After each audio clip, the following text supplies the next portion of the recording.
동양인 할머니의 놀라운 피아노 소리에 공항이 순간 정적이 되었습니다. 할머니를 무시하기 바빴는데 모두가 쥐죽은 듯 피아노 소리에만 집중하고 있는데요. 어떤 일인지 바로 알아보겠습니다. 저는 에어프랑스 항공의 승무원으로 일하고 있는 루나입니다. 벌써 3년차 승무원이 되었네요. 아무래도 3년 동안 휴가 없이 일만 하다 보니 올해는 꼭 휴가를 길게 써야겠다고 생각했고, 기다리던 휴가날엔 승무원 유니폼이 아닌 평상복 차림으로 공항에 왔어요. 늘 빳빳하게 다린 유니폼을 입고 비행기를 타다가 손님으로 공항에 오니 정말 색다르더군요. 이번 저의 휴가지는 바로 한국인데요. 저는 얼마 전까지 같이 일했던 한국 출신 승무원 소진이를 만나러 가는 길이에요. 비행기 탑승을 기다리며 문득 소진이와 처음 만났던 날이 떠올랐어요. 3년 전 신입 승무원으로 첫 비행을 하던 날이었죠. 모든 게 낯설고 긴장됐지만 최선을 다하겠다는 마음가짐으로 비행에 올랐습니다. 비즈니스석 서비스가 시작되고 저는 최대한 침착하게 움직이려 노력했어요. 중국에서 온 사업가로 보이는 손님께 콜라를 서빙하던 순간이었죠. 순간 난기류의 비행기가 흔들렸고 손이 흔들려 그만 콜라를 쏟아버렸어요. 다행히 손님께 가던 길이었고 바닥에 쏟아버려 그나마 다행이라고 생각했습니다. 그러나 중국인 손님은 벌떡 일어나 정장 바지에 콜라가 튀었다며 화를 내기 시작하셨습니다. 순간 기내가 얼어붙었습니다. 손님은 자리에서 중국어로 뭐라고 소리를 지르기 시작했어요. 고가의 정장이 망가졌다며 목소리는 점점 더 커졌고 주변 승객들의 시선이 일제히 이쪽으로 쏠렸죠. 손님은 얼굴이 시뻘개져서 계속해서 소리를 질러댔어요. 영어로 항공사의 수준이 이게 뭐냐며 신입은 왜 비즈니스석에 배치했느냐며 화를 냈죠. 저는 사과의 말을 반복하며 수건으로 닦아드리려 했지만 손님은 제 손을 거칠게 밀쳐내셨어요. 객실 팀장님이 달려오셨고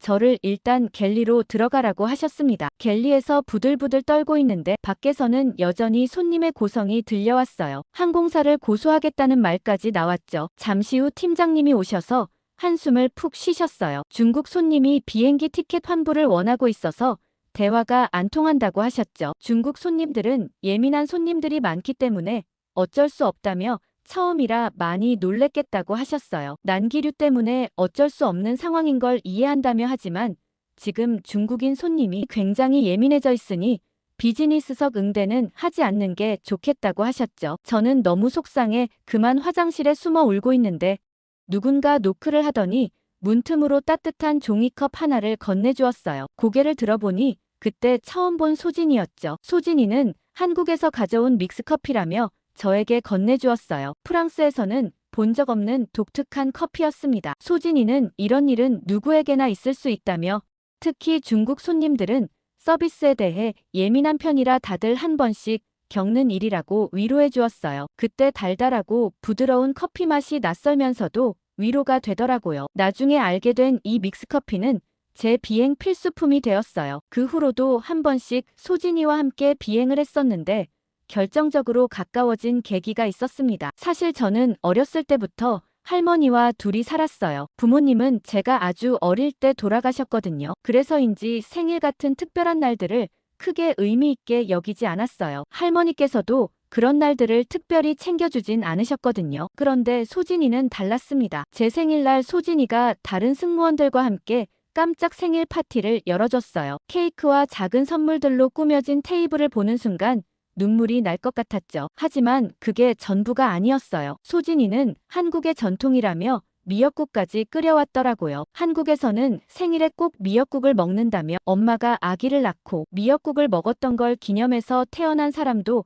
생일에 미역국을 먹는 거라는 설명을 해주었어요. 그 말을 들으며 국물을 한 숟가락 떠먹었는데 순간 눈물이 주르륵 흘러내리더라고요. 따뜻한 국물 맛에 소진이의 마음이 느껴졌거든요. 그날 이후로 저는 소진이를 정말 가족처럼 생각하게 됐어요. 소진이는 항상 제게 따뜻하게 대해주었고 힘들 때마다 위로해 주었어요. 한 번은 제가 심한 감기에 걸려 힘들어하고 있을 때 소진이는 한국의 전통차라며 직접 만든 대추차를 가져다 줬어요. 그 따뜻한 차를 마시며 소진이의 정성 어린 마음에 다시 한번 감동받았죠. 소진이는 한국에선 서로 가족처럼 생각해주고 챙겨주는 정문화라는 게 있다며 부담스러워 할 필요 없다고 했어요. 마음은 서로 나누는 거라고 했죠. 게다가 소진이는 일적으로도 정말 배울 게 많은 사람이었어요. 항상 승객들에게 친절하고 세심했죠. 특히 언어가 통하지 않는 승객들을 대할 때 소진이는 늘 인내심을 가지고 천천히 설명해 주더라고요. 그런 모습에서 소진이의 프로 정신을 느낄 수 있었어요. 그렇게 가까워진 우리는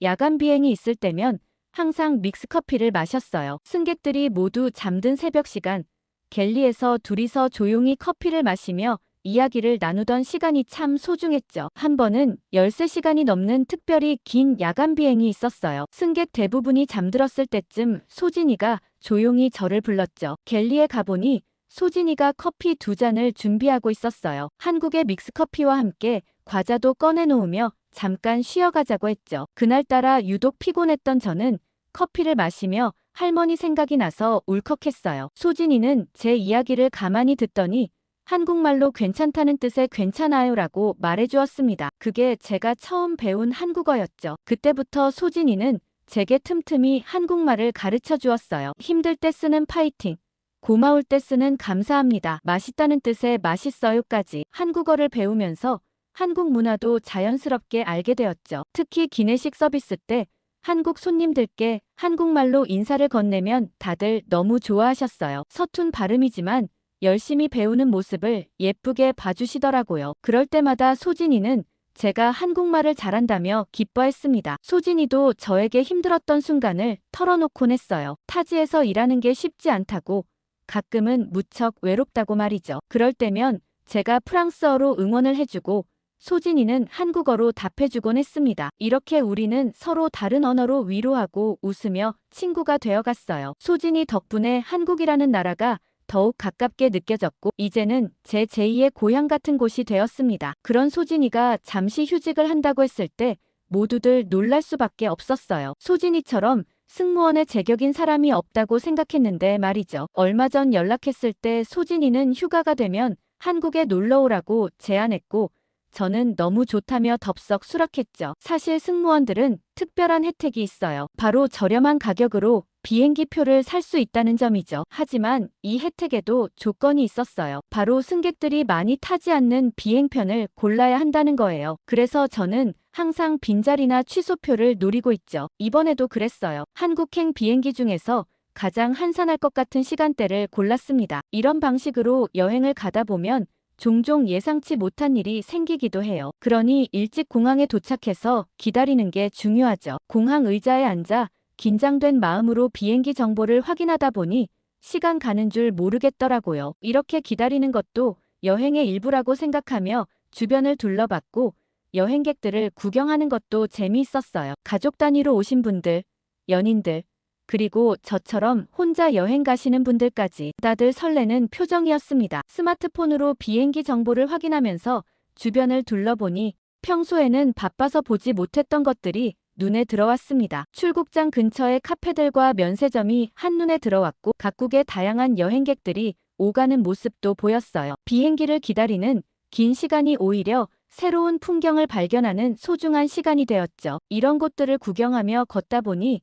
문득 여행이 시작되었다는 실감이 났어요. 늘 승무원으로 바쁘게 지나다니기만 했던 공항이 이렇게 여유롭고 설레는 공간이었다니 신기했습니다. 그치만 혹시나 표가 취소될까봐 화장실도 못 가고 계속 확인만 하고 있었죠. 얼마 전에도 그랬어요. 짐을 다 싸서 공항까지 왔는데 갑자기 취소되는 바람에 그날 여행을 못 간 적이 있었거든요. 항공사에서 오버부킹이 되어 제 자리가 없어진 거였죠. 그때는 하루를 꼬박 기다려 다음 날에야 비행기를 탈 수 있었어요. 그래서 이번엔 좀 더 신중을 기했습니다. 혹시 모를 상황에 대비해 일찍 공항에 도착했어요. 비행기 출발 시간보다 5시간이나 일찍 왔죠. 로비에서 이렇게 오래 기다리는 건 처음인데 의외로 나쁘지 않았어요. 오히려 평소에 미처 보지 못했던 공항의 새로운 모습을 발견하는 재미가 있었습니다. 그런데 비행편을 기다리며 로비를 서성이던 중 불쾌한 장면을 목격했어요. 중국인 관광객 무리가 시끄럽게 떠들며 할머니의 청소 도구를 일부러 피해 쓰레기를 바닥에 던지고 있었거든요. 과자 봉지와 음료수 캔을 발로 차며 깔깔대는 모습이 너무나 불쾌했습니다. 할머니는 그저 묵묵히 그들이 던진 쓰레기를 주워 담고 계셨어요. 한 중국인 남성이 캔을 발로 차자 캔이 대굴대굴 굴러가 할머니의 발 앞에서 멈췄죠. 할머니는 아무 말 없이 허리를 굽혀 캔을 주워 담으셨어요. 그때 다른 관광객이 또다시 과자 봉지를 바닥에 던지며 친구들과 웃고 있었습니다. 그 모습을 보고 있자니 가슴 한켠이 아팠어요. 승무원 생활을 하며 겪었던 까다로운 중국 승객들이 떠올랐죠. 결국 저는 참지 못하고 할머니께 다가갔습니다. 소진이에게 배운 서툰 한국말로 도와드리겠다고 말씀드렸어요. 제가 안녕하세요. 도와드릴게요라고 말씀드리자 할머니는 제 어설픈 한국어를 듣고 깜짝 놀라시더니 환하게 웃으셨어요. 20년 넘게 파리에서 사셨다고 하시면서도 프랑스어보다 한국말로 이야기하는 게 더 좋다고 하셨죠. 할머니는 제가 한국말을 하려고 노력하는 모습이 귀엽다며 연신 미소를 지으셨어요. 제가 쓰레기 주울게요라고 말할 때마다 발음이 엉성하다며 즐거워하시면서도 한국말을 잘하려 노력하는 제 모습이 대견하다고 하셨습니다. 함께 청소를 하면서 할머니는 많은 이야기를 들려주셨어요. 20년 전 남편과 함께 프랑스에 오셔서 식당을 하셨다고 해요. 지금은 은퇴하셨지만 집에만 있기 심심해서 공항에서 일하신다고 하셨죠. 할머니는 한국 음식이 너무 그립다고 하시면서도 요즘은 파리에도 한국 식당이 많이 생겨서 기쁘다고 하셨어요. 특히 할머니가 케이팝 얘기를 하실 때 눈이 반짝반짝 빛나셨어요. 손녀가 방탄소년단의 열렬한 팬이라며 콘서트 티켓을 구하려고 밤새 기다렸던 이야기도 해주셨죠. 저는 소진이에게 배운 대박이란 말을 썼는데 할머니께서는 그 단어가 너무 웃기다며 박장대소하셨습니다. 중국 관광객들이 던진 쓰레기를 정리하면서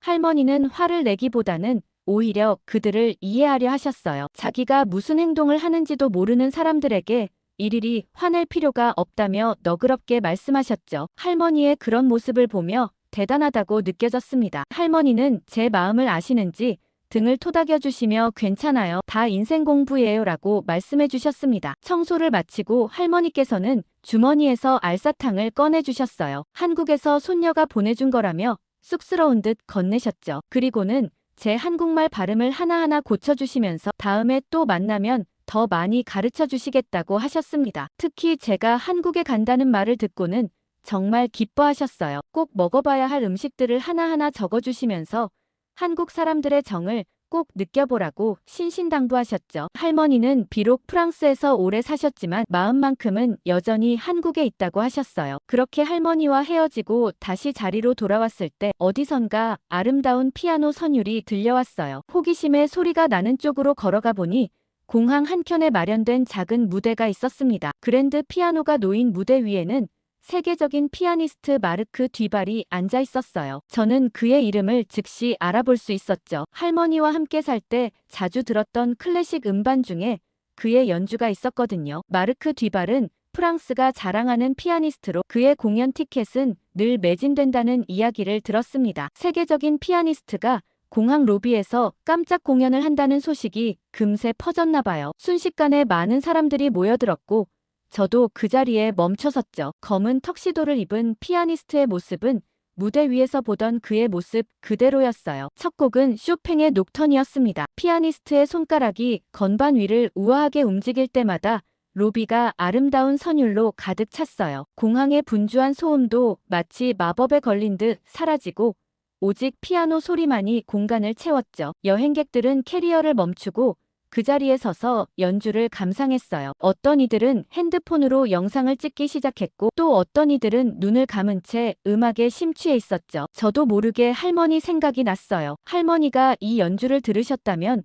얼마나 좋아하셨을까 하는 생각이 들었거든요. 하지만 그때였어요. 쇼팽의 녹턴이 절정을 향해 치닫던 순간 갑자기 피아니스트의 연주가 멈췄습니다. 처음에는 곡의 일부라고 생각했죠. 하지만 마르크 듀발이 가슴을 부여잡고 고통스러워하는 모습이 보였어요. 그의 얼굴이 창백하게 변해갔습니다. 순간 로비가 술렁이기 시작했어요. 무대 가까이에 있던 사람들이 피아니스트의 상태를 확인하려 다가갔고 누군가는 큰 소리로 의사를 찾았습니다. 피아니스트는 식은땀을 흘리며 점점 더 괴로워하는 듯했고 다행히도 공항 의료팀이 신속하게 도착했어요. 응급구조대원들은 재빨리 피아니스트의 상태를 확인했고 곧바로 의료센터로 이송을 결정했습니다. 예정되어 있던 30분간의 공연은 시작한 지 10분 만에 중단될 수밖에 없었어요. 관객들은 실망한 표정이었지만 대부분은 피아니스트의 빠른 쾌유를 빌었죠. 하지만 발길이 차마 떨어지지 않더라고요. 그 아름다운 피아노 선율을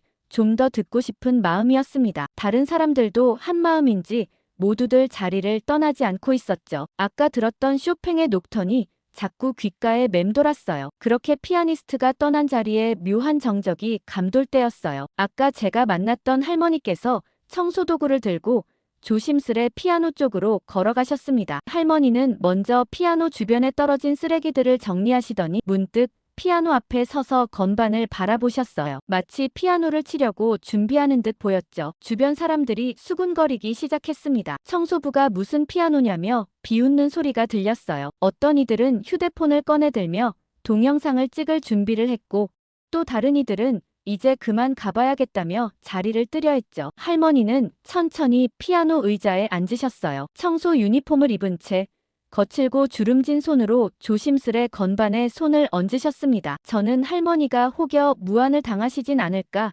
가슴이 조여왔어요. 하지만 그때였습니다. 할머니의 손가락이 움직이기 시작했고 순간 숨이 멎는 것 같았어요. 베토벤의 월광 소나타가 흘러나왔거든요. 처음에는 조심스럽고 여린 음이었지만 점점 강렬해지는 선율에 모두가 말을 잃었습니다. 할머니의 거친 손이 건반 위에서 나비처럼 날아다녔어요. 아까까지 휴지를 줍던 그 손이라고는 믿기지 않을 만큼 우아하고 섬세한 움직임이었죠. 쓰레기를 치우던 청소부의 모습은 온데간데 없고 그 자리에는 한 명의 예술가가 앉아 있었어요. 처음의 키득거림과 비웃음은 어느새 경외로 바뀌었습니다. 누군가 숨죽여 우는 소리가 들렸고 공항 직원들도 발걸음을 멈추고 그 자리에 서서 연주를 듣기 시작했어요. 한 아이는 엄마에게 천사가 피아노를 치는 것 같다고 말했죠. 할머니의 연주는 계속해서 깊어져 갔어요. 마치 평생 간직해온 이야기를 들려주시는 것 같았습니다. 때로는 애틋하고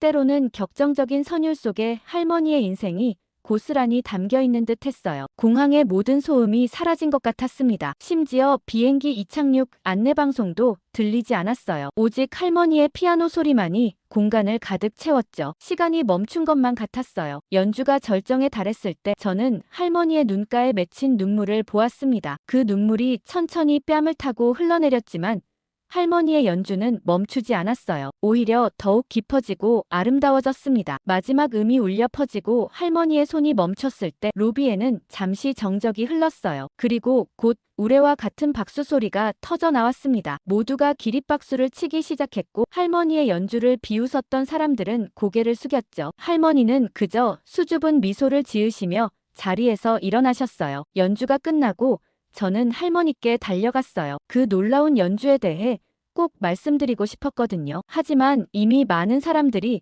할머니를 둘러싸고 있었습니다. 금발의 프랑스 여성은 눈물을 닦으며 할머니의 손을 잡았고 양복을 입은 중년의 신사는 자신이 음악 애호가인데 이렇게 감동적인 연주는 처음이라고 말했어요. 공항 직원들도 모여들었습니다. 평소 할머니와 인사만 하고 지나쳤던 그들은 이런 대단한 분이 청소부로 일하고 계셨다는 사실에 놀란 듯 했어요. 할머니는 모든 칭찬에 그저 수줍게 웃으실 뿐이었죠. 저는 사람들 사이를 비집고 들어가 할머니께 한국말로 인사를 드렸어요. 아까 제가 쓰레기를 함께 주웠던 그분이 이렇게 멋진 연주를 들려주실 줄은 꿈에도 몰랐다고 말씀드렸죠. 모두들 할머니의 정체를 궁금해했고 할머니는 영어로 이야기를 시작하셨어요. 할머니는 젊은 시절 한국에서 꽤 유명한 피아노 학원을 운영하셨다고 해요. 학생들을 가르치는 일이 너무 즐거웠고 그때가 인생에서 가장 행복한 시간이었다고 하셨죠. 하지만 20년 전 프랑스로 이민을 오시면서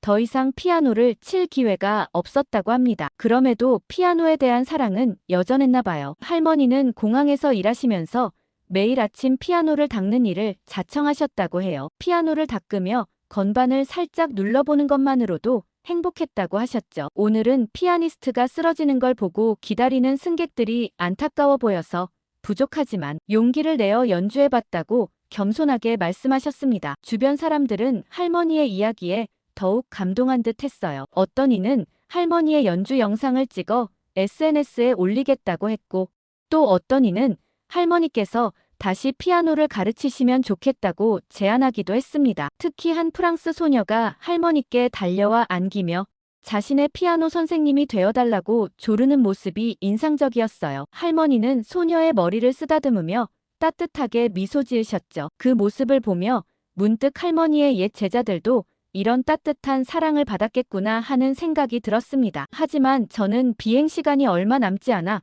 아쉽게도 자리를 떠야 했어요. 할머니께 감사 인사를 드리고 싶었지만 너무 많은 사람들이 둘러싸고 있어서 마지막 인사도 제대로 못 드리고 떠나야 했죠. 출국장으로 향하며 뒤돌아보니 여전히 많은 사람들이 할머니를 둘러싸고 있었어요. 할머니는 그저 자신은 부족한 실력이라며 겸손해하셨지만 그분의 음악은 국적과 나이를 초월해 모든 이의 마음을 울린 것 같았습니다. 비행기에 올라 창밖을 바라보며 생각했어요. 첫 만남에서는 청소부 할머니였다가 마지막에는 놀라운 피아니스트의 모습을 보여주신 할머니. 그분은 제게 겉모습으로 사람을 판단하면 안 된다는 걸 다시 한번 일깨워 주셨습니다. 이런 특별한 만남으로 시작된 제 한국 여행이 더욱 기대되기 시작했어요. 소진이를 만나면 오늘 있었던 일을 꼭 들려주고 싶었죠. 아마 소진이도 이 이야기를 듣고 깊은 감동을 받을 것 같았거든요. 한참 시간이 지나고 드디어 인천공항에 도착했어요. 입국장으로 나오는 동안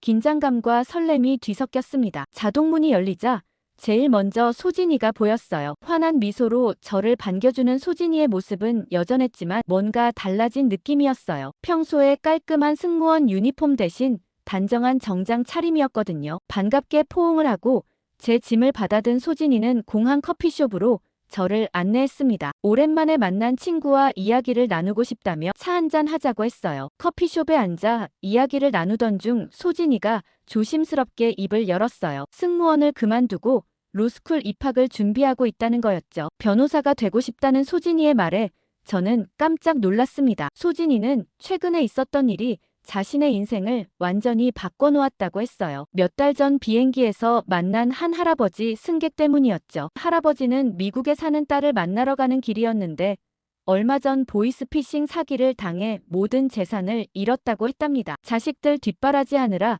평생 모아둔 돈을 하루아침에 잃어버린 할아버지는 무슨 낯으로 딸을 만나러 가냐며 눈물을 흘리셨대요. 더 마음 아픈 건 사기범을 잡았지만 법적 대응 방법을 몰라 포기할 수밖에 없었다는 거였죠. 소진이는 그때 자신의 무력함을 뼈저리게 느꼈다고 해요. 할아버지를 위로하는 것 말고는 아무것도 해줄 수 없었다는 게 너무 괴로웠대요. 그날 집으로 돌아와 인터넷을 검색해보는데 비슷한 사건이 굉장히 많았다고 했어요. 특히 노인들을 대상으로 한 법률 사기가 늘어나는 현실이 너무 안타까웠대요. 그날 이후 소진이는 법을 공부하기로 결심했다고 합니다. 자신처럼 힘없는 노인들의 편에서 싸워줄 수 있는 변호사가 되고 싶다고 했어요. 평생 자식들을 위해 살아온 부모님 세대가 이렇게 쉽게 피해자가 되는 현실을 바꾸고 싶다고 말했죠. 지금은 매일 밤 로스쿨 입학을 준비하면서 할아버지를 떠올린다고 해요. 자신이 꼭 변호사가 되어서 비슷한 일을 겪는 어르신들을 도와드리고 싶다는 소진이의 눈빛은 이전의 승무원 시절과는 전혀 다른 강인함이 느껴졌습니다. 그러면서 소진이는 공부하며 알게 된 최근 노인 대상 사기 사례를 들려주었어요. 얼마 전 70대 최 씨 할아버지가 갑자기 찾아온 낯선 손님들에게 집문서를 넘기고 길거리에 나앉게 된 사건이었죠. 이른바 부동산 강제 이전 사기였는데 수법이 너무나 교묘했다고 합니다. 최 씨 할아버지는 40년간 택시 운전을 하며 모은 돈으로 마련한 집 한 채가 전부였대요. 아내와 함께 살던 집이었는데 아내가 돌아가신 후에도 추억이 담긴 그곳을 지키며 살고 계셨다고 해요. 어느 날 자신을 공인중개사라고 소개한 사람들이 찾아와 시세보다 훨씬 비싼 값에 집을 사겠다고 제안했다고 합니다. 처음에는 의심스러워 거절하셨대요. 하지만 그들은 매일같이 찾아와 친근하게 대화를 나누고 때로는 밥도 사주며 최 씨 할아버지의 마음을 녹였다고 해요. 심지어 계약금으로 현금 다발까지 보여주며 신뢰를 쌓았죠. 결정적인 날, 최 씨 할아버지가 잠시 화장실에 간 사이 미리 준비한 서류에 도장을 찍게 하고 집문서를 가져갔대요. 최 씨 할아버지는 계약서라고 생각하고 도장을 찍었는데 알고 보니 소유권 이전 서류였다고 합니다. 며칠 뒤 최 씨 할아버지는 자신의 집이 이미 다른 사람 명의로 바뀐 것을 알게 되었어요. 경찰에 신고했지만 서류상 하자가 없다는 이유로 법적 대응이 어렵다고 했죠. 결국 평생 살아온 보금자리를 하루아침에 잃어버린 할아버지는 지금도 컨테이너에서 홀로 지내신다고 해요. 더 안타까운 건 이런 일이 하루에도 몇 건씩 일어난다는 거였어요. 소진이는 법을 공부하면서 비슷한 사례들을 너무 많이 접했다고 했습니다. 자식들 교육비로 보험 들었다가 사기를 당한 할머니 대출을 해준다며 개인정보를 빼낸 뒤 수천만 원의 빚을 떠안게 된 노부부의 이야기까지. 이런 사연을 듣고 있자니 저도 마음이 아팠어요. 소진이는 이런 피해자들이 법의 보호를 제대로 받지 못하는 현실이 너무 안타깝다며 꼭 이분들의 목소리가 되어주고 싶다고 했습니다. 커피를 마시며 이야기를 나누다 보니 어느새 해가 저물었어요. 소진이는 저를 자신의 집으로 안내했고 차로 이동하는 동안 한국의 야경을 설명해 주었습니다. 밤이 되어도 환하게 빛나는 도시의 모습이 인상적이었어요. 차 안에서도 소진이는 계속해서 변호사가 된 후의 계획을 이야기했어요. 노인 전문 법률 상담소를 열어서 무료로 상담해주고 싶다고도 했고 요양원을 순회하면서 법률 교육도 하고 싶다고 했습니다. 이전의 승무원 소진이와는 전혀 다른 열정 가득한 모습이었죠. 서울의 밤거리를 달리며 저는 생각했어요. 파리에서 만난 피아니스트 할머니, 그리고 이제는 변호사를 꿈꾸는 소진이까지 오늘 하루 동안 참 특별한 분들을 만났다는 생각이 들었습니다. 잠시 후 소진이의 집에 도착하고 얼마 지나지 않아 저녁 식사 시간이 되었어요. 소진이는 거실 한켠에 접어두었던 낮은 식탁을 펴기 시작했습니다. 처음 보는 광경에 어리둥절한 제게 이게 바로 한국의 교자상이라고 설명해 주었어요. 테이블이 무릎 높이밖에 되지 않아서 걱정이 됐죠. 소진이는 방석을 몇 개 가져와 바닥에 놓으며 여기 앉으라고 했어요. 프랑스에서는 상상도 못했던 일이라 망설여졌지만 용기를 내어 바닥에 앉아보았습니다. 놀랍게도 바닥이 따뜻했어요. 온돌 난방 덕분에 차가운 바닥에 앉는다는 걱정은 기우였죠. 소진이는 제가 편하게 앉을 수 있도록 방석 위치를 조절해 주었고 프랑스의 식탁 문화와는 전혀 다른 이 경험이 신기하다며 웃었습니다. 처음에는 자세가 어색해서 계속 자리를 바꿔가며 앉았어요. 다리를 어떻게 두어야 할지, 허리는 어떻게 펴고 있어야 할지 도통감이 잡히지 않았죠. 소진이는 제 모습이 마치 자기가 처음 비행기를 탔을 때처럼 보인다며 재미있어 했습니다. 하지만 시간이 지날수록 이 자세가 의외로 편하다는 걸 느꼈어요. 따뜻한 바닥은 마치 온열 마사지를 받는 것처럼 기분 좋았고 무릎을 구부리고 앉아있으니 자연스럽게 허리가 바로 펴졌습니다. 프랑스의 딱딱한 식탁 의자와는 전혀 다른 편안함이었죠. 따뜻한 바닥이 포근해서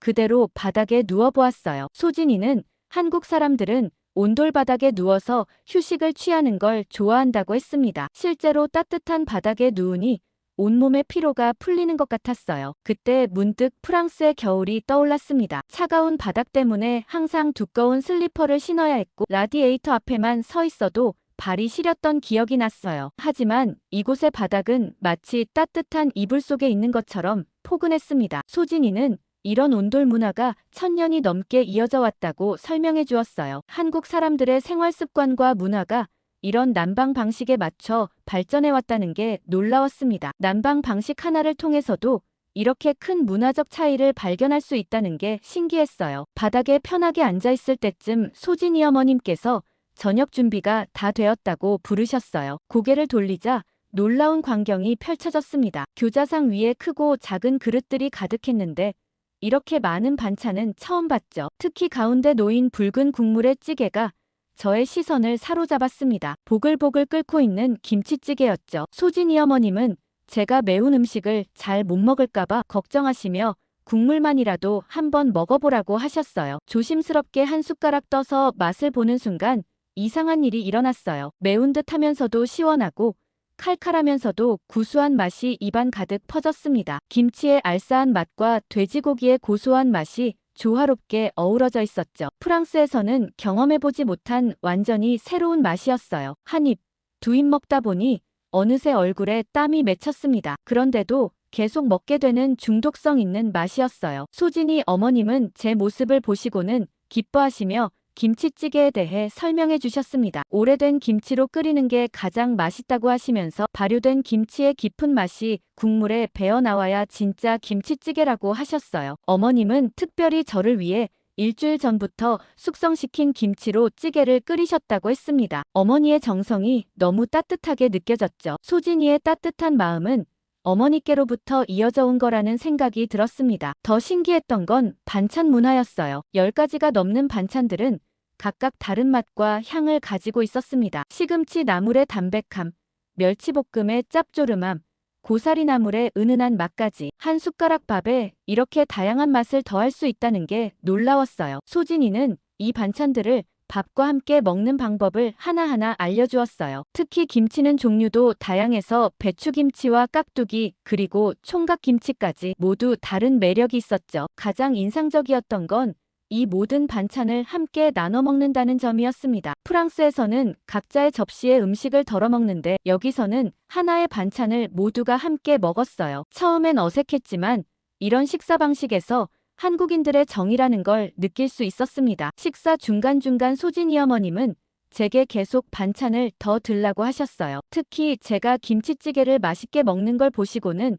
고기를 더 건져서 제 그릇에 넣어주셨죠. 마치 오랫동안 보고 싶었던 딸을 대하듯 정성스럽게 음식을 챙겨주시는 모습에 가슴이 따뜻해졌습니다. 나중에 알고 보니 어머님은 제가 온다는 소식을 듣고 아침부터 장을 보시고 음식을 준비하셨대요. 김치찌개에 들어갈 돼지고기도 특별히 고르러 시장까지 다녀오셨다고 합니다. 소진이는 어머님이 평소보다 훨씬 더 많은 반찬을 준비하셨다며 웃었어요. 식사가 끝나갈 무렵 어머님은 먹고 싶은 음식이 있으면 프랑스 가기 전에 들러서 싸가도 된다며 언제든 찾아오라고 하셨어요. 소진이는 한국의 어머니들은 늘 이렇게 자식들 먹을 걱정을 한다며 설명해 주었죠. 마치 제가 정말 딸이 된 것처럼 느껴지는 순간이었습니다. 그날 저녁 처음 맛본 김치찌개와 반찬들 그리고 그 음식에 담긴 어머님의 정성은 제게 특별한 추억이 되었어요. 단순한 식사가 아닌 한국인들의 정을 느낄 수 있는 소중한 경험이었죠. 이제 프랑스로 돌아가면